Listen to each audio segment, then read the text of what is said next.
Question 4, language comparison question. Now this is worth 16 marks.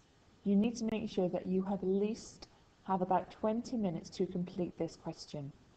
You need to aim to write about 4 paragraphs that show a comparison between 2 texts.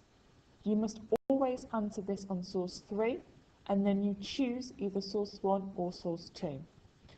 When you're doing your initial reading of the sources at the beginning of the exam, you want to have in your mind which source you are going to compare with source 3 to complete this question. Again, to give a perceptive response, you want to show how the writer has used language to achieve their effect. Do not just identify features, explain how they're being used by the writer. Again, you will do this by finding appropriate quotations and then creating a comparison and cross-reference between the 2 sources. Clear and relevant follows the same process as well. When you are completing your reading part at the start, you want to be going through and identifying examples of how language is being used. Make sure you annotate, and if you can, show how this language is being used and to what effect. I've chosen to compare source 3 with source 1.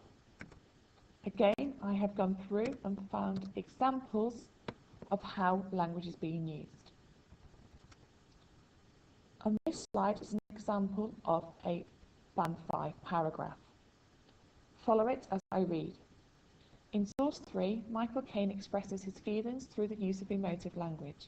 A couple who are just plain cruel. The straightforward tone in this phrase enables the writer to convey his thoughts and experiences. The use of the word cruel hints at child cruelty and makes the reader intrigued and angry. This link to the later line, it has left me with a lifelong fear of small enclosed spaces and burning hatred of cruelty to children, enables the reader to experience the extent of his suffering. In comparison, the writer of source 1 also uses language to show the extent of suffering. This is clear through the use of lists, rats, thugs, police officers moving you on, other homeless people stealing your blankets. The use of listing these things enables the writer to effectively express the grim reality of sleeping rough. The writer further explores the reality of homeless people with the use of emotive language.